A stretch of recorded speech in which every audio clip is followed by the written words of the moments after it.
Hi shalom, this is Srikanth Nakrekanti from Jerusalem. Ebrahim Raisi, Iran president, చాలా దారుణంగా helicopter యాక్సిడెంట్లో చనిపోయినాడు. సో అతని బాడీ కూడా వాళ్ళు కలెక్ట్ చేసుకున్నారని ఒక ఇన్ఫర్మేషన్ వస్తున్నది. సో 9 మంది దాంట్లో ఉన్నటువంటి విదేశాంగ మంత్రి, అదేవిధంగా గవర్నరు, ఉన్నతాధికారులు, పైలట్స్తో సహా 9 మంది చనిపోయినారు. ఈ యొక్క వార్త వెలువడంగానే చాలా ఆశ్చర్యకరంగా ఇరాన్లో సంబరాలు చేసుకోవడం మొదలుపెట్టారు. ఇరాను, అదేవిధంగా సిరియాలో.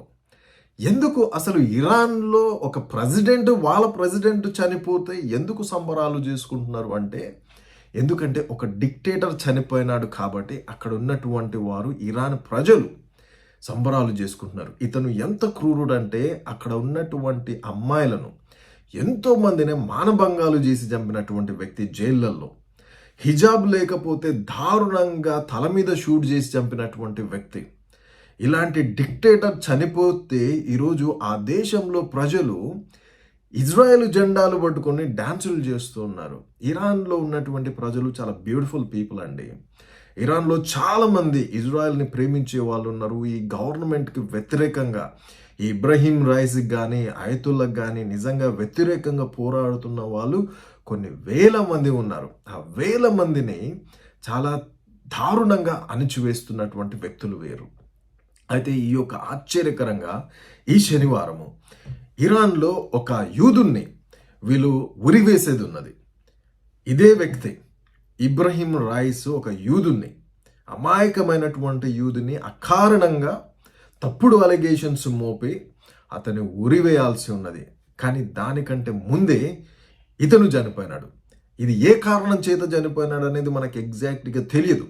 వెదర్ కారణంగా చాలా మేఘాలు ఉండడంతో ఆ ప్రాంతంలో దట్టమైనటువంటి గాలులు, ఈ కారణంగా అది హెలికాప్టర్ కూలిపోయినదని చెప్తున్నారు. ఏదేమైనా కానీ నిజంగా ఇది ఒక దేవుని క్రియ అని మాత్రమే చెప్పాలి. ఎందుకంటే ఇజ్రాయెల్ ఏర్పడిన తర్వాత ఇరాన్ ఎప్పుడు కూడా అంత సాహసం చేయలేదు. ఇజ్రాయెల్ పైకి కొన్ని వందల రాకెట్లు పంపినారు. వందల రాకెట్లు పంపి ఇజ్రాయెల్లో ఉన్నటువంటి ప్రజలను చాలామంది చంపాలని చూసినారు. అలాంటి తరుణంలో కనీసము అది జరిగి ఒక నెల గడవక మునిపే, ఒక నెల 2 నెలలు గడవక మునిపే ఆ దేశము ప్రెసిడెంట్ నిజంగా ఈ విధంగా ఎంత దారుణంగా బాడీ కూడా దొరకనటువంటి పరిస్థితుల్లో చనిపోవడము చాలా ఆశ్చర్యానికి గురి చేస్తుంది. ప్రపంచాన్ని ఆశ్చర్యానికి గురి చేస్తున్నది.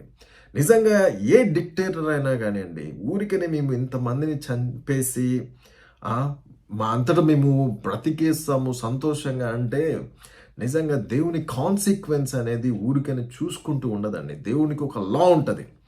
ఊరికనే మేము ఏదైనా చంపేసి ఏదైనా చేసేసి we can get away with that అంటే it doesn't work like that. చాలామంది హిందువులు బిలీవ్ చేస్తారు కర్మ అని. చాలామంది రాస్తుంటారు కర్మ ఎవరిని వదిలిపెట్టదని అంటుంటారు కదా. అదేంటి దేవుని లా. ఇట్ డజంట్ అనే ఎవరిని వదిలిపెట్టదండి. దేవుని కాన్సిక్వెన్స్ అనేది చాలా బలంగా ఉంటుంది. మీరు ఈ టైంలో మిస్ కావచ్చు. సరే, ఇది వెదరో లేకపోతే ప్రకృతి కారణంగా ఇతను చనిపోయినాడో లేకపోతే హెలికాప్టర్లో ఏదన్నా ప్రాబ్లం ఉన్నదో ఇవేం మనకు తెలియదు. ఇంకా ఇప్పుడు నిజంగా చాలామంది ఈరోజు ఇజ్రాయెల్ని ఎందుకు అనుమానిస్తున్నారు, మొసాద్ని ఎందుకు అనుమానిస్తున్నారు? రీజన్ ఏంటంటే, ఏ ప్రెసిడెంట్ అయినా ఇతను చిన్న మోట గల్లీ లీడర్ కాదు కదా. ఒక దేశానికి ప్రెసిడెంట్ వెళ్తున్నప్పుడు అతనికి ఒక కాన్వాయ్ ఉన్నది. ప్రెసిడెంట్కు ఒక హెలికాప్టర్, దానికి హెలికాప్టర్స్ కూడా కాన్వాయ్ వెళ్తున్నాయి. సెక్యూరిటీ కాన్వాయ్ ఉన్నది. ఆ సెక్యూరిటీ కాన్వాయ్, ఆ హెలికాప్టర్స్ బాగానే ఉన్నాయి. మరి ఈ హెలికాప్టర్కి ఒక్కటే వెళ్ళిపోయింది.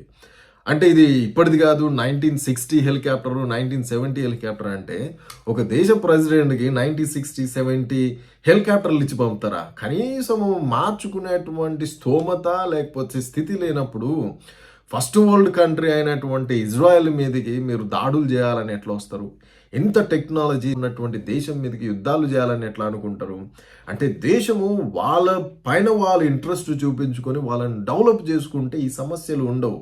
అయితే ఇంకొక విషయం ఏంటంటే, ఇజ్రాయెల్కి అజర్బైజాన్కి ఈరోజు ఫ్రెంచ్ మీడియా అంటున్నది, రష్యన్ మీడియా అంటున్నది దీంట్లో మొసాద్ హస్తం ఉన్నదని అంటున్నది. దీనికి గల మెయిన్ రీజన్స్ ఎందుకు అని నేను అనుకుంటున్నానంటే, అజర్బైజాన్తో ఇజ్రాయెల్కి చాలా క్లోజ్ టైఅప్స్ ఉన్నాయి, చాలా క్లోజ్ రిలేషన్షిప్స్ ఉన్నాయి. అదేవిధంగా అజర్బైజాన్ కూడా వాళ్ళ ఎంబసీని జెరూసలంకి మూవ్ చేసినారు.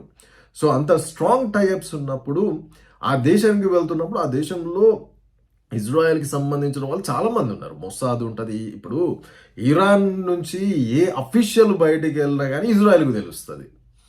ఇప్పుడు ఇరాన్ నుంచి సిరియాకు అక్కడ ఉన్నటువంటి అంబాసిడర్స్ కానీ లేకపోతే డిప్లొమాట్స్ కానీ ఎవరైనా బయటికి వెళ్తున్నప్పుడు ఇజ్రాయెల్ కనుక్కొనే కదా ఆ ప్రాంతాల్లో వాళ్ళ పైన దాడులు చేస్తున్నది.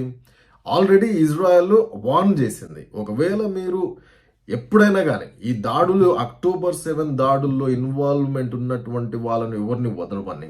సో జాగ్రత్తగా ఉండాలి కదా. సో బేసిక్గా ఏంటంటే ఎంత జాగ్రత్తగా ఉన్నా కానీ ఒకవేళ దేవుడు మొత్తేది ఉంటే దేవుడు మొత్తుతే అండి దేవుడి నుంచి ఒక్కరు కూడా తప్పించుకోలేరు. ఎందుకంటే ఇజ్రాయెల్ పైన వాళ్ళు యుద్ధం చేస్తున్నారు అంటే దేవుడితో పెట్టుకున్నట్టే. ఎందుకంటే దేవుడు ఇజ్రాయెల్ శత్రువులను తన శత్రువులుగా ఎంచినారు. ఇది నేను బైబిల్ అండి, నేను నమ్మేది. చాలా మంది హిందువులు కూడా చూస్తుంటారు కాబట్టి చెప్తున్నాను. సో ఇజ్రాయెల్ కూడా అలాగనే బిలీవ్ చేస్తారు. ఇజ్రాయెల్కి ఆ ప్రొటెక్షన్ కూడా ఉంటుంది ఎప్పుడు. ఎందుకంటే మనకు హిస్టరీ చెప్తుంది, హిస్టరీలో ఇజ్రాయెల్ పైన దాడులు చేసినటువంటి వారు ఎవరు కూడా వాళ్ళు సర్వైవ్ కావడం మనం చూడలేదు. అంటే ఏ ఒక్కరు కూడా బాగుపడినట్టుగా చూడలేదు. లేకపోతే పెద్ద పెద్ద రాజ్యాలు ఇజ్రాయెల్ పైకి వచ్చినాయి. బబులోనియన్ సామ్రాజ్యం కావచ్చు, లేకపోతే అస్సీరియన్స్ కావచ్చు, లేకపోతే రోమన్ సామ్రాజ్యం కావచ్చు. ఈ సామ్రాజ్యాలన్నీ కొట్టుకుని పోయినాయి. కానీ ఈరోజు ఇజ్రాయెల్ చాలా చిన్న పాపులేషన్, చాలా చిన్న ప్రాంతము, స్టిల్ సర్వైవ్ అయింది. ఇది ఊరికేనే సర్వైవ్ కాలేదు కదా. ఇజ్రాయలీలో అంత శక్తివంతులు ఏం కాదు కదా. కాకపోతే దేవుని యొక్క శక్తి అనేది ఈ దేశం పైన ఉన్నది. ఈ దేశం పైన ఎవరు వచ్చి దాడులు చేసినా కానీ నిజంగా వాళ్ళ పరిస్థితులు ఏం పెద్దగా బాగున్నట్టుగా మనము హిస్టరీలో చూసింది ఏమీ లేదు. సో అదేవిధంగా ఈ యొక్క డిక్టేటర్ నిజంగా ఇజ్రాయెల్ని లేకుండా చేస్తాను అని ప్రతిరోజు ప్రతిజ్ఞ చేసేది. ఇంకో అతను ఉన్నాడు అయతుల్లా అని. ప్రతిరోజు కూడా వీళ్ళు ప్రతిజ్ఞ చేస్తారు, వాళ్ళ దేశాన్ని మా ప్రజల్ని మేము బాగు చేసుకుంటామని ప్రతిజ్ఞ చేయరు, ఇజ్రాయెల్ని లేకుండా చేస్తామంటారు. ఇదేంటో అర్థం కాదు. యూదులను లేకుండా చేస్తే చాలు అంటారు. సో అంత బ్రెయిన్ వాష్డ్ అయినారు అనమాట. సో బేసిక్గా ఈ మిడిల్ ఈస్ట్లో ఒక డిక్టేటర్ అయితే ఈ భూమి నుంచి వెళ్ళిపోయినాడు. అది ఇరాన్లో ప్రజలకు చాలా సంతోషాన్ని, చాలా మందికి సంతోషాన్ని కలిగిస్తున్నటువంటి అంశము. కొంతమంది బాధ కూడా పడుతున్నారు అక్కడ. అదేవిధంగా మిడిల్ ఈస్ట్లో చాలా మంది సంతోషపడుతున్నారు. సౌదీ అరేబియా లాంటి దేశాలు అయితే లోపల నవ్వుకుంటున్నాయి, సంతోషపడుతున్నాయి. అదేవిధంగా టర్కీ ప్రెసిడెంట్ ముసలి కన్నీరు గారుస్తుండొచ్చు. ఎందుకంటే వీళ్ళకి ఎప్పుడు ఒక కాంపిటీషన్ అనేది ఉంటుంది వీళ్ళ మధ్యలో. సో ఇజ్రాయెల్లోనే ఆశ్చర్యకరంగా ఇజ్రాయెల్లోనే స్వీట్లు పంచుకోలేదు, రాకెట్లు కానీ బాంబులు కానీ పేల్చలేదు. కానీ ఇరాన్లో మాత్రము బాంబులు రాకెట్లు పేల్చుకున్నారు. ఎందుకంటే ఒక డిక్టేటర్ అనేవాడు ఈ భూమి నుంచి వెళ్ళిపోయినాడు కాబట్టి. నిజానికి ఈరోజు ఇరాన్ కూడా ఒకవేళ ఇజ్రాయెల్ మొసాద్ చేసినా కానీ ఇరాన్ బయటికి వచ్చి ధైర్యంగా చెప్పదండి. ఎందుకంటే ఎప్పుడు కూడా ఏ దాడి చేసినా కానీ, ఎన్ని దాడులు చేసినా కానీ ఇరాన్ డైరెక్ట్గా వచ్చి ఇజ్రాయెల్ చేసిందని చెప్పదు. అదేవిధంగా ఇజ్రాయెల్ కూడా మేము చేసినామని ఏం చెప్పరు వీళ్ళు కూడా. సో వాళ్ళు అలాగనే లోపల బాధపడుతూ కుమిలిపోతూ తిరిగి ఇజ్రాయెల్ని లేకుండా చేద్దామని వాళ్ళు అనుకుంటారు. వీళ్ళు కూడా వీళ్ళ మొసాద్ టీంతో వీళ్ళు కూడా ఫంక్షన్ అవుతూ ఉంటారు. సో మేజర్గా అయితే నేను ఎందుకు తీసుకొస్తున్నానంటే ఇది నా ఐడియా కాదు, మొసాద్ వెనక ఉన్నది అని చెప్తున్నది నేను కాదు, రష్యన్ మీడియా చెప్తున్నది, ఫ్రెంచ్ మీడియా చెప్తున్నది. సో ఇంటర్నేషనల్ మీడియాస్ దీని వెనక మొసాద్ CIA ఉండొచ్చు అనేటువంటి ఒక అనుమానాన్ని తీసుకొస్తున్నాయి. సో మనకు అంటే ఖచ్చితంగా తెలియదు. సో ఏదేమైనా కానీ నిజంగా 2 థింగ్స్ మాత్రం పక్కా జరిగి ఉంటాయి. అది ఏంటంటే, ఒకటి దేవుడే మొత్తుండాలా, లేకపోతే మొసాద్ అన్నది చేసి ఉండాలి. ఈ రెండిట్లో ఏదో ఒకటి జరిగింది. ఏది జరిగినా కానీ దీన్ని మాత్రం ఒప్పుకోరు, వాళ్ళు మాత్రం ఒప్పుకోరు. ఎందుకంటే దేవుడే చంపిండంటే కూడా అవమానము, అదేవిధంగా ఇజ్రాయెల్ మొసాద్ చంపిందన్నా కూడా అవమానం కాబట్టి ఏది ఒప్పుకోరు. సో హెలికాప్టర్ బాగలేక, మా స్థితి బాగలేక హెలికాప్టర్లను కూడా రిపేర్ చేసుకోలేనటువంటి స్థితిలో ఉన్నామని కూడా చెప్పుకోలేని పరిస్థితి. కానీ హెలికాప్టర్ బాగులేదు అని ఏడుస్తున్నారు ఇప్పుడు. సో ఏదేమైనా కానీ ఈరోజు నిజంగా ఇరాన్లో ఉన్నటువంటి ఆడవారికి చాలా మంచి న్యూస్. అదేవిధంగా అక్కడ ఉన్నటువంటి ఆడవాళ్ళకు కూడా ఒకరోజు ఫ్రీడమ్ దొరకాలని మనందరం ప్రార్థన చేయాలి. అక్కడ చాలా మంది బ్యూటిఫుల్ పీపుల్ ఉన్నారు. And thank you so much for watching. May God bless you all.